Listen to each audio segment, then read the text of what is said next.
Greetings, friends, and welcome to Captain Samuel's Sacred Scrolls. Shinyan Kwaila. Happy Lunar New Year. Today we're going to be looking at the classic Journey to the West, The Monkey King. This was written in the 1500s by the Ming Dynasty poet Wu Cheng'en. This edition is translated by Julia Lovell and has a foreword by Jean Yuen Lang.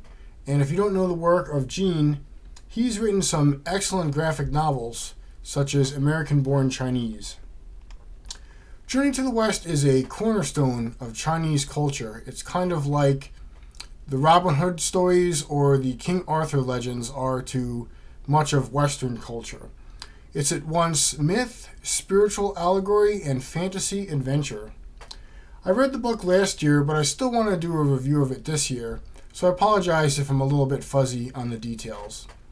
Basically, what the book is about is there's this monkey who has a supernatural birth on Earth, and he becomes leader of the monkeys. The Monkey King has all kinds of supernatural abilities, like being able to jump vast distances between clouds. He's got this magic staff that can become the size of a needle, so he can tuck it behind his ear whenever he needs it. But it can also become gigantic, so he can whoop up on dragons and things like that. And if he plucks at his monkey hairs and throws them, they all become little mini monkey soldiers, and so he can produce an army on the spot. Now, even though the Monkey King has all these powers, he doesn't use them for good. He uses them to basically cause problems, sow chaos, and for self-aggrandizement.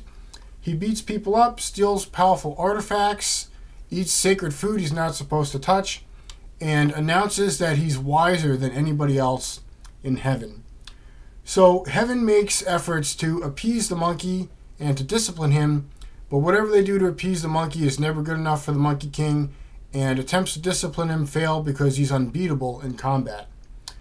Finally, after a confrontation with the Buddha, the monkey is imprisoned in stone, and he's left there until his powers are needed to escort a Buddhist monk to India so they can get some sacred scrolls and bring them back to China.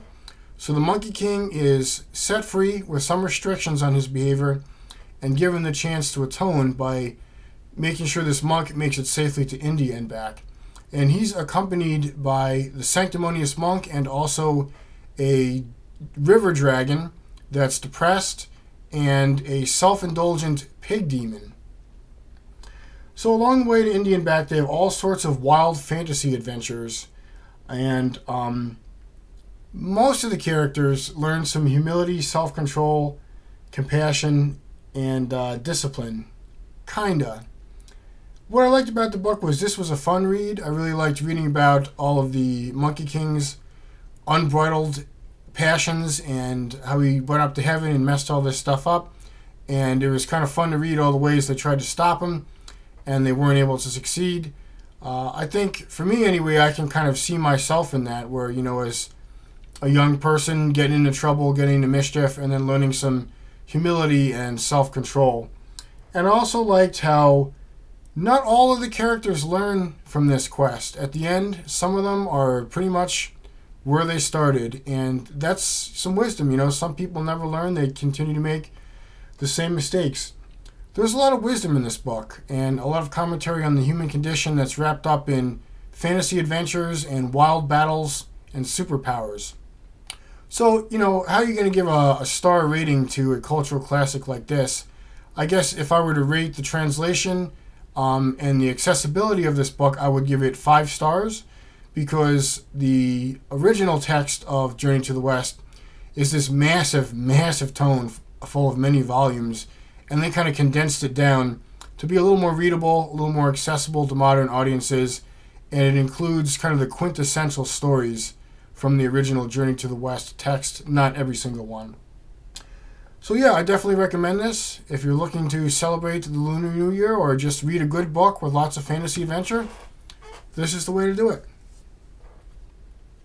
Thanks for watching.